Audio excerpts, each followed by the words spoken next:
Starting on October 10, a powerful Russian force, a dozen regiments and brigades with around 40,000 people, attacked toward Avdiivka, a key Ukrainian stronghold just northwest of Donetsk in eastern Ukraine.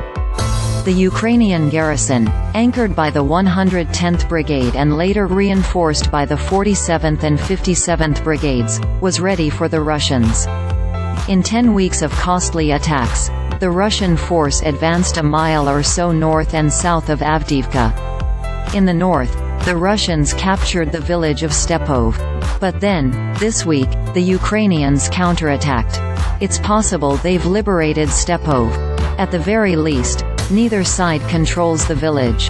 And in pushing back, the Ukrainians provoked a hasty counterattack that ended in disaster for the Russians. In just a day or so, the Ukrainian 47th Brigade dismantled the lead Russian formation, reportedly a reinforced battalion with dozens of tanks and fighting vehicles and probably more than 500 people. Preliminary reports are indicating that over half the Russian force failed to return to its starting positions, analyst Donald Hill wrote in fellow analyst Tom Cooper's newsletter. Open-source intelligence analyst Andrew Perpetua's rolling tally of Russian losses seems to confirm the disaster. On Wednesday alone, Perpetua verified the destruction of 21 Russian tanks as well as 14 infantry fighting vehicles and armored personnel carriers. Given current production rates for new vehicles, the entire Russian force in Ukraine can afford to lose just 50 tanks a month without depleting the Russian armed forces' overall inventory of around 3,000 tanks. The regiments and brigades attacking Avdiivka lost nearly half that number in a single day. It's apparent how the Ukrainians won. Ukrainian scouts sneaked out at night to lay mines along the likely approaches between Russian positions and Stepov.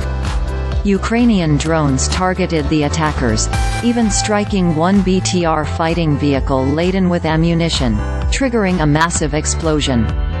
Any Russian vehicles that got past the mines and drones met the American-made M2 Bradley fighting vehicles belonging to the 47th Brigade. Bradleys of the 47th Mech were scything the Russians to the left and right like there was no tomorrow, Hill wrote. Against the M2's powerful 25mm autocannons, the Russian fighting vehicles stood not much chance. The battle cost the Ukrainians, too.